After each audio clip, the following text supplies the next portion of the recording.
Hello students, welcome to my channel. तो आज की इस वीडियो में मैं लेकर आ गई हूँ आपके बीए फर्स्ट सेमेस्टर इकोनॉमिक्स यानी अर्थशास्त्र, जिसमें आपको पढ़ना है प्रिंसिपल ऑफ माइक्रो इकोनॉमिक्स यानी व्यष्टि अर्थशास्त्र का सिद्धांत। यही आपको पढ़ना है अपने बीए फर्स्ट सेमेस्टर अर्थशास्त्र के अंतर्गत। तो देखिए, इसके बारे में मैंने की वीडियोस अपलोड कर रखी है प्रश्न उत्तर की, और आज की इस वीडियो में मैं आपको बताने वाली हूँ ऑब्जेक्टिव्स टाइप क्वेश्चन। जिन भी यूनिवर्सिटी में ऑब्जेक्टिव्स टाइप परीक्षा होती है तो उन स्टूडेंट्स के लिए यह वीडियो बहुत ज्यादा हेल्पफुल होने वाला है, क्योंकि आज की इस वीडियो में मैं 50 से ज्यादा एमसीक्यू बताऊंगी जो आपकी परीक्षा के दृष्टि से अत्यंत महत्वपूर्ण है और आपके सिलेबस का निचोड़ है। जो आपके सिलेबस के मोस्ट इम्पोर्टेंट क्वेश्चन है वही आज मैं आपको बताऊंगी। तो चलिए बिना देर किए हुए शुरू करते हैं और आपके इकोनॉमिक्स के इम्पोर्टेंट क्वेश्चंस को देखते हैं।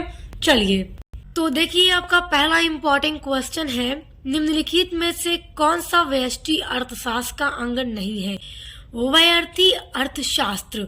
आपका जो क्वेश्चन आंसर की वीडियो अपलोड कर रखी है उसमें एक एक चीज को समझा भी रखा है, तो अगर आप अच्छे से समझना चाहते हैं तो आप देख लीजिएगा। प्लेलिस्ट मैं इसकी बना दी हूँ, तो लिंक आपको मैं दे दूंगी डिस्क्रिप्शन बॉक्स में इसी वीडियो के। देखिए, व्यष्टि अर्थशास्त्र क्या होता है, आपको मैंने बताया था ना कि माइक्रो इकोनॉमिक्स यानी कि एक सूक्ष्म अर्थशास्त्र, तो उसका अंग नहीं है। तो ऑप्शन देखिए, एक उपभोक्ता, दूसरा है एक फर्म, तीसरा है एक अर्थव्यवस्था, चौथा है एक परिवार इकाई। देखिए, व्यष्टि अर्थशास्त्र जिसमें एक छोटे पैमाने पर अध्ययन किया जाता है, जैसे किसी एक उपभोक्ता, एक फर्म का या एक परिवार का, एक परिवार की इकाई का, किसी वस्तु की एक इकाई का अध्ययन किया जाता है। और जबकि एक अर्थव्यवस्था का अध्ययन व्यष्टि अर्थशास्त्र के अंतर्गत नहीं किया जाता। तो इसमें व्यष्टि अर्थशास्त्र का अंग नहीं है, तो क्या नहीं है? एक अर्थव्यवस्था नहीं है। बाकी एक उपभोक्ता, एक फर्म, एक परिवार इकाई, ये सारे व्यष्टि अर्थशास्त्र के ही अंग हैं। तो आपका जो प्रश्न, तो जो आपका यहाँ पे राइट आंसर होगा वो होगा ऑप्शन नंबर 3, एक अर्थव्यवस्था, क्योंकि ये जो है आपका समष्टि अर्थशास्त्र का अंग है। ओके, याद रखिएगा। दूसरा क्वेश्चन देखिए, केंद्रीय समस्याएं वे समस्याएं हैं जो पाई जाती हैं। तो कहाँ पाई जाती हैं? देखिए, पहला है बाजार अर्थव्यवस्था में, दूसरा है केंद्रीय अर्थव्यवस्था में, तीसरा है मिश्रित अर्थव्यवस्था में, चौथा है इन सभी में। तो केंद्रीय समस्याएं जो है, ये सारी समस्याएं इन सभी में पाई जाती हैं, बाजार अर्थव्यवस्था में भी, केंद्रीय में भी, मिश्रित में भी। तो आपका जो राइट आंसर है वो है चौथा वाला, इन सभी में। तो 4th नंबर आपका राइट आंसर है। अगला देखिए, दुर्लभ साधनों के डैश डैश प्रयोग होते हैं। तो क्या क्या प्रयोग होते हैं? देखिए, वैकल्पिक, सीमित या निश्चित या शून्य। तो सीमित, दुर्लभ साधनों के सीमित प्रयोग होते हैं। ओके, तो ऑप्शन नंबर 2 यहाँ पर आपका राइट आंसर है। परीक्षा के दृष्टि से सभी प्रश्न महत्वपूर्ण है, एकदम ध्यान दीजिएगा, इन सभी को एकदम अपने दिमाग में फिक्स कर लीजिए। चौथा देखिए, दृष्टिगुण होता है तो क्या होता है? सापेक्ष होता है। तो ऑप्शन नंबर 2 आपका यहाँ पर राइट है। देखिए, अगला प्रश्न देखिए, तुष्टिगुण की माप के संदर्भ में प्रचलित दृष्टिकोण है। तो प्रचलित दृष्टिकोण क्या है? प्रश्न ऑप्शन देखिए, पहला है क्रमवाचक, दूसरा है गणनावाचक, तीसरा है पहला और दूसरा दोनों, चौथा है इनमें से कोई नहीं। तो देखिए, तुष्टि गुण की माप के संदर्भ में जो प्रचलित है वो कर्मवाचक भी है और गणनावाचक भी है। तो जब पहला और दूसरा आपका दोनों ही आंसर सही है, तो ऑप्शन नंबर 3 में देखिए, पहला एंड दूसरा दोनों, यानी पहला भी सही है दूसरा भी सही है, तो आप तीसरे पर टिक कर दीजिए कि पहला एंड दूसरा दोनों सही है। अब देखिए, छठा है, जब मांग वक्र क्षैतिज होता है तब मांग की लोच होती है। तब मांग की लोच कैसी होती है? तब मांग की लोच होती है अनंत। तो याद रखिएगा, ऑप्शन नंबर 2 यहाँ पर आपका राइट है। अगला देखिए, एक अतिरिक्त इकाई के उपभोग से मिलने वाली उपयोगिता को कहते हैं। तो एक अतिरिक्त इकाई के उपभोग से मिलने वाली जो उपयोगिता है उसको क्या कहते हैं? उसको कहते हैं सीमांत उपयोगिता। तो याद रखिएगा, सीमांत उपयोगिता कहते हैं। ऑप्शन नंबर 4 आपका राइट है। अगला देखिए, किसी वस्तु की उपयोगिता क्या होती है? किसी वस्तु की उपयोगिता क्या होती है? पहला ऑप्शन देखिए, वस्तु की क्षमता, दूसरा है वस्तु का स्वाद, तीसरा है वस्तु की उपलब्धता, चौथा है व्यक्ति की किसी आवश्यकता को संतुष्ट करने की क्षमता। तो आपका जो राइट आंसर होगा वो होगा व्यक्ति की किसी आवश्यकता को संतुष्ट करने की क्षमता क्या है, किसी वस्तु की उपयोगिता। ओके, तो ऑप्शन नंबर 4 यहाँ पर आपका राइट आंसर है। अगला देखिए, अगला है निम्नलिखित में से कौन सी मान्यता उपयोगिता ह्रास नियम नहीं है। तो यहाँ पे 4 मान्यताएं दी जा रही हैं, तो कौन सी उपयोगिता ह्रास नियम की नहीं है। पहला है फैशन अपरिवर्तित है, दूसरा है उपभोग की, दूसरा यहाँ देखिए कीमत स्थिर है, तीसरा है उपभोग की इकाइयां समरूप है, चौथा है उपभोग में समय अंतराल हो सकता है। तो उपभोग में समय अंतराल हो सकता है, ये जो है उपयोगिता ह्रास नियम की मान्यता नहीं है। तो ऑप्शन नंबर 4 आपका राइट आंसर है। अगला देखिए, एक वक्र जिस पर सभी बिंदु उपभोक्ता को समान संतुष्टि प्रदान करते हैं उसे क्या कहते हैं। एक ऐसा वक्र जिस पर जो उपभोक्ता है, मतलब उस वक्र पर जितने भी बिंदु है उसमें उपभोक्ता को एकदम समान संतुष्टि प्रदान करते हैं, तो उसे क्या कहते हैं, उसे कहते हैं अंधिमान वक्र। याद रखिएगा, अंधिमान वक्र। तो इसको तुष्टि गुण भी कहते हैं, तो याद रखिएगा ऑप्शन नंबर 1 आपका राइट है। अब देखिए अगला है मांग का नियम व्यक्त करता है। मांग का नियम क्या व्यक्त करता है, तो ऑप्शन नंबर 1 देखिए कीमत और मांगी गई मात्रा के बीच संबंध को। तो यही मांग का नियम व्यक्त करता है। क्या व्यक्त करता है, कीमत और मांगी गई जो मात्रा है उसके बीच जो संबंध है उसको मांग का नियम व्यक्त करता है। तो ऑप्शन नंबर 1 आपका राइट आंसर है। अगला देखिए, किसी वस्तु की वह मात्रा जिसे एक उपभोक्ता दी हुई कीमत तथा आय पर क्रय करता है, तो उसे क्या कहते हैं, उसे क्या कहते हैं, उसे कहते हैं वस्तु की मांग। क्योंकि देखिए किसी वस्तु की वह मात्रा जिसे एक उपभोक्ता दी हुई कीमत पर तथा आय पर क्रय करना चाहता है, खरीदना चाहता है, तो वस्तु की मांग, जब वस्तु की मांग बहुत अधिक होती है किसी भी वस्तु की, तो जो कस्टमर है, जो कंज्यूमर है, उसके साथ उस वस्तु पर जो भी कीमत है उसकी कीमत के साथ उसे खरीदने पर तैयार रहता है, तो वस्तु की मांग कहलाती है। तो आपका ऑप्शन नंबर 2 यहाँ पर राइट है। अगला देखिए, उपभोक्ता की आय में वृद्धि होने के साथ साथ निकृष्ट वस्तुओं की मांग, तो मांग में क्या है, गिरावट होती है। मांग में क्या हो जाता है, गिरावट हो जाती है। याद रखिएगा ऑप्शन नंबर 2 आपका राइट है। अगला है निम्नलिखित में से असंगत है। तो निम्नलिखित में से असंगत क्या है, देखिए पहला ऑप्शन देखिए चाय तथा कॉफी। देखिए ये संगत लग रहा है ना, चाय तथा कॉफी लगभग सेम चीजें ही हैं, सेम ही है, थोड़ा सा डिफरेंस। दूसरा है चावल तथा दाल, दाल चावल को हम साथ में खाते हैं, तो ये भी एक संगत के हैं। तीसरा है टायर तथा ट्यूब। चौथा है पेन तथा रिफिल। तो पेन तथा रिफिल, पेन के अंदर रिफिल होती है, इंक होती है, तो ये भी एक संगत के हैं। तो आपका क्वेश्चन क्या पूछ रहा है, निम्नलिखित में असंगत यानी जिनकी एक संगत नहीं है, तो टायर तथा ट्यूब ये असंगत है, इनकी एक संगत नहीं है। जबकि चाय कॉफी एक संगत के हैं, चावल दाल एक संगत के हैं, पेन रिफिल एक संगत के हैं। तो संगत असंगत कौन से हैं, टायर तथा ट्यूब। तो ऑप्शन नंबर 3 आपका राइट है।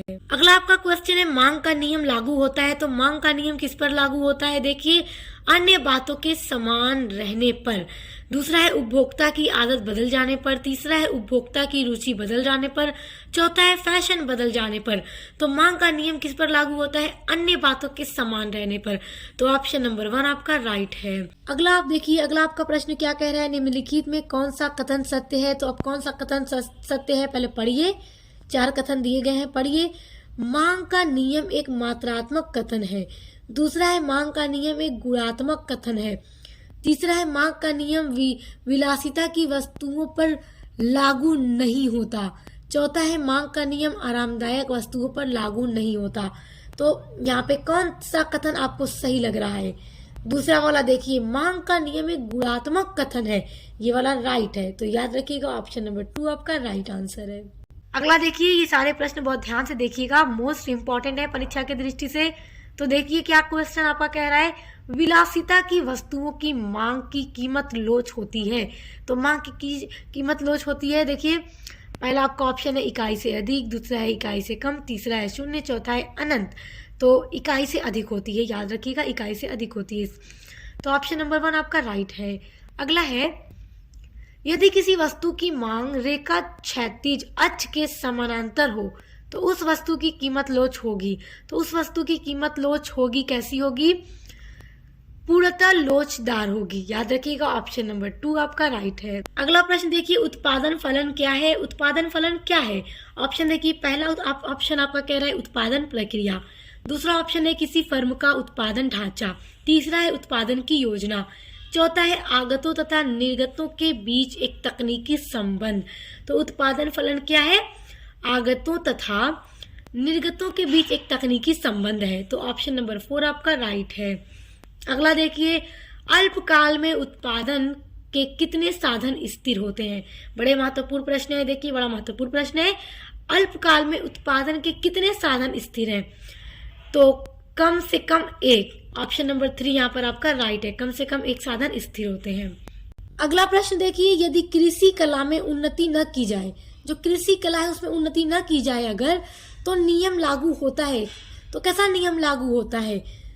तो उत्पत्ति समता नियम लागू होता है, या उत्पत्ति वृद्धि नियम लागू होता है, या उत्पत्ति ह्रास नियम लागू होता है, या इनमें से कोई नहीं। तो उत्पत्ति ह्रास नियम लागू होता है। याद रखिएगा ऑप्शन नंबर 3 आपका राइट आंसर है। अगला है, उत्पत्ति के नियमों का आधुनिक रूप है। तो क्या है आधुनिक रूप? परिवर्तनीय लागत नियम, ये है आधुनिक रूप। तो याद रखिएगा ऑप्शन नंबर 4 इसमें आपका राइट आंसर है। अगला प्रश्न देखिए, बड़ा महत्वपूर्ण है आपकी परीक्षा के दृष्टि से। उत्पादन फलन का समीकरण है। तो उत्पादन फलन का जो समीकरण है देखिए, QX इक्वल F फिर ब्रैकेट में LK। तो यही समीकरण है आपका। राइट समीकरण जो है वो फर्स्ट नंबर ऑप्शन वाला है। तो इस वाला क्वेश्चन का जो राइट आंसर है वो पहला वाला है। सेकेंड देखिए, उत्पत्ति वृद्धि नियम में, तो उत्पत्ति वृद्धि नियम में आपका जो पहला वाला ऑप्शन है वही राइट है, सीमांत उत्पादन में वृद्धि होती है। याद रखिएगा, सारे प्रश्न बहुत महत्वपूर्ण है परीक्षा के लिए। तो ऑप्शन नंबर 1 यहाँ पर आपका राइट है।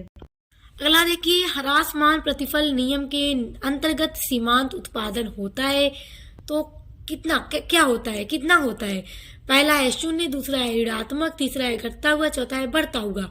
तो घटता हुआ होता है। ओके, ऑप्शन नंबर 3 आपका राइट आंसर है। अगला है, उत्पादन की तीसरी अवस्था में, देखिए उत्पादन की तीसरी अवस्था में क्या है? पहला ऑप्शन है औसत उत्पादन ऋणात्मक होता है, दूसरा है सीमांत उत्पादन ऋणात्मक होता है, तीसरा है कुल उत्पादन ऋणात्मक होता है, चौथा है उपरोक्त सभी। तो यहाँ पर जो आपका राइट आंसर है, अब आप सोचेंगे उपरोक्त सभी है, क्योंकि यहाँ पे उपरोक्त सभी ऑप्शन आ गया, तो हर बार उपरोक्त सभी वाला ऑप्शन आपके एग्जाम में राइट नहीं होगा, इसलिए ध्यान दीजिए। मगर 50% से ज्यादा तो उपरोक्त सभी ही राइट होगा आपके पेपर में। बट देखिए, सीमांत उत्पादन ऋणात्मक होता है, यहाँ पर ये आपका राइट आंसर है। तो याद रखिएगा ऑप्शन नंबर 2 आपका राइट है। देखिए, निम्नलिखित में से किसे उत्पादन की स्थिर लागत में सम्मिलित किया जाता है? तो किसे सम्मिलित किया जाता है? फैक्ट्री भवन का किराया। याद रखिएगा, तो ऑप्शन नंबर 3 आपका राइट आंसर है। सारे प्रश्न बहुत ध्यान से देखिएगा, यही सारे प्रश्न आपकी परीक्षा में दिए जाएंगे। अगला प्रश्न है आपका, जब सीमांत उत्पाद औसत उत्पाद को अपने उच्चतम बिंदु पर काटता है तब क्या होता है? आपका दूसरा वाला ऑप्शन देखिए, MP बराबर AP, ये आपका राइट आंसर है। दूसरा वाला आपका इस प्रश्न का जो सही उत्तर है वो दूसरा वाला है, MP बराबर AP। अगला देखिए, अल्पकाल में उत्पादन में इकाई वृद्धि होने पर परिवर्तनशील लागत में होने वाली वृद्धि को कहते हैं। तो उस होने वाली वृद्धि को औसत परिवर्तनशील लागत कहते हैं। याद रखिएगा, इस प्रश्न का सही उत्तर ऑप्शन नंबर 1 है, औसत परिवर्तनशील लागत। अब देखिए, अगला आपका महत्वपूर्ण प्रश्न है, निम्नलिखित में से असंगत को छांटिए। असंगत को छांटना है, तो इसमें जो आपका असंगत है वो है हस्तांतरण आय। तो याद रखिएगा ऑप्शन नंबर 3 इस प्रश्न का सही उत्तर है। अगला है, कुल लागत बराबर कुल स्थिर लागत प्लस ... क्या होगा? तो क्या होगा? देखिए, चौथा वाला ऑप्शन देखिए, कुल परिवर्तनशील लागत होगा। तो ये आपको याद रखना है कि कुल लागत बराबर कुल स्थिर लागत प्लस कुल परिवर्तनशील लागत होता है। याद रखिएगा, ऑप्शन नंबर 4 आपका इस प्रश्न में सही उत्तर है। अगला आपका प्रश्न है, कच्चे माल की कीमत है। तो कच्चे माल की कीमत स्पष्ट लागत है। याद रखिएगा, ऑप्शन नंबर 1 आपका राइट आंसर है। अगला है, फर्म में उत्पाद प्रक्रिया स्थगित रहने पर किस प्रकार की लागत का भुगतान करना होता है? तो स्थिर लागत का, यानी जो एकदम फिक्स्ड कॉस्ट है उसका भुगतान करना होता है। चाहे फर्म में उत्पादन प्रक्रिया जो है वो भले स्थगित ही क्यों न रहे, बट जो स्थिर लागत है उसका भुगतान करना ही होता है। याद रखिएगा, जैसे अगर उस जमीन का रेंट अगर आपको देना है तो वो आपको देना ही है, पर मंथ आपको देना ही है। तो इसलिए ऑप्शन नंबर 1 आपका राइट है। अगला महत्वपूर्ण प्रश्न देखिए, कुल उत्पादन बढ़ने पर जो उत्पादन की परिवर्तनशील लागत है वो क्या होती है? वो बढ़ती है। जब कुल उत्पादन बढ़ता है तो उत्पादन की परिवर्तनशील लागत भी बढ़ती है, याद रखिएगा। तो ऑप्शन नंबर 2 आपका राइट आंसर है।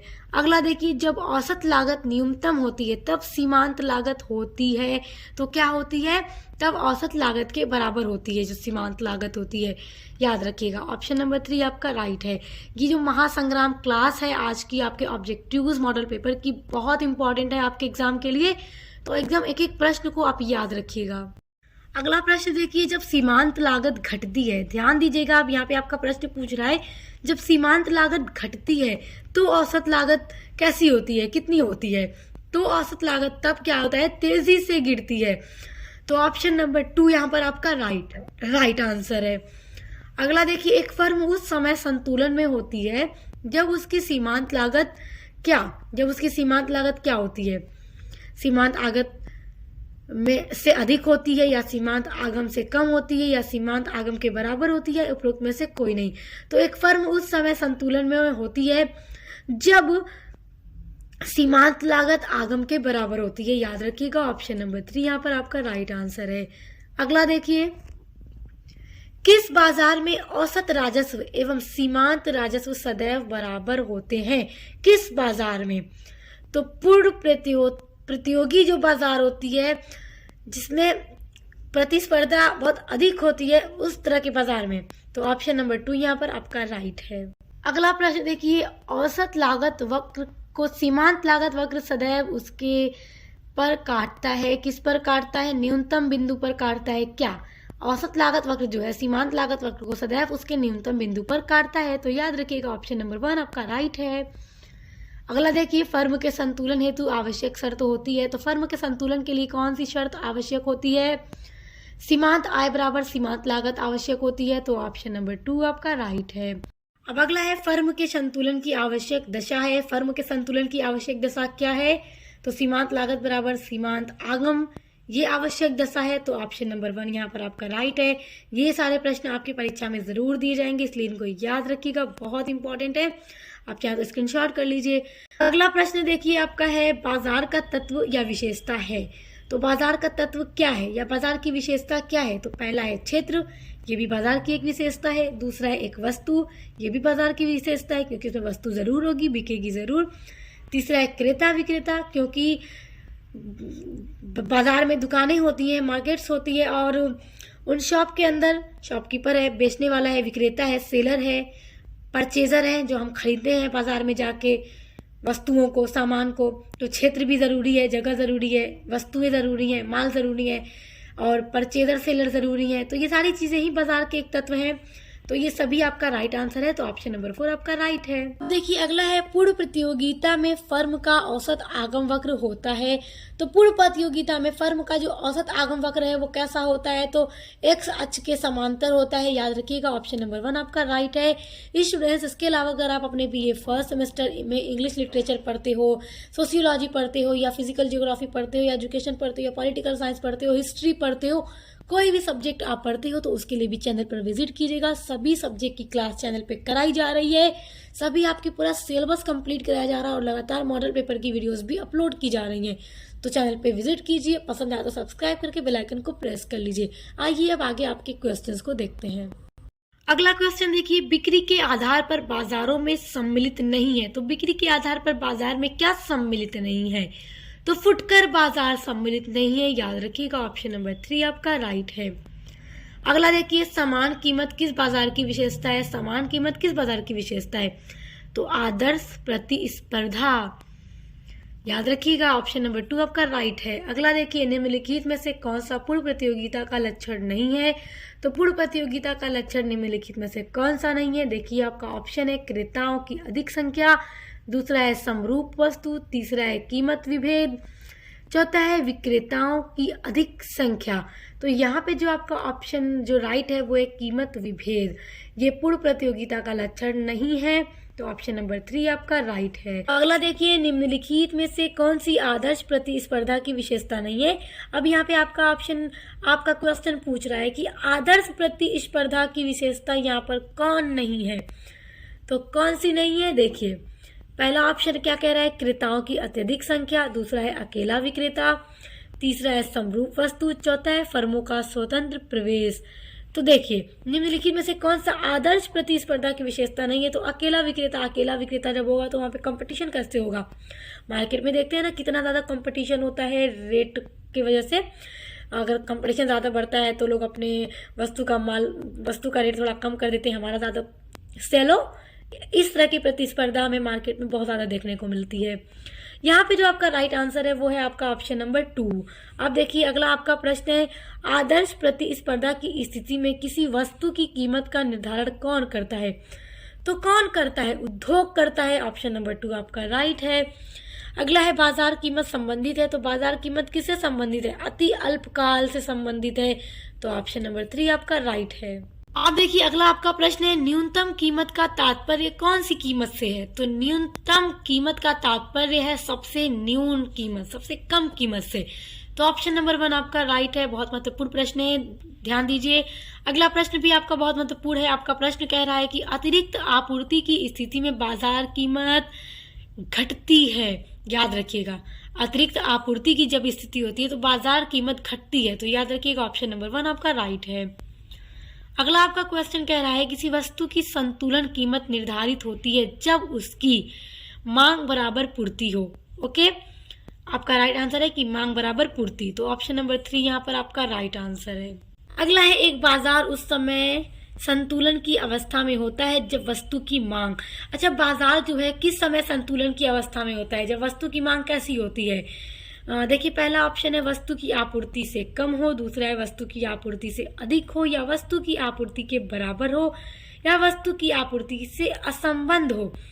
तो आपका जो राइट आंसर है वो है वस्तु की आपूर्ति के बराबर हो। जब वस्तु की मांग वस्तु की आपूर्ति के बराबर होती है उस समय बाजार का जो है बाजार संतुलन में रहती है, संतुलन की अवस्था में रहती है। तो ऑप्शन नंबर 3 आपका राइट है। तो आज की वीडियो में मैंने जितने भी प्रश्न आपको बताए हैं आपके एग्जाम के दृष्टि से मोस्ट इंपॉर्टेंट है, अति महत्वपूर्ण प्रश्न है। तो आप इन सभी को याद रखिएगा।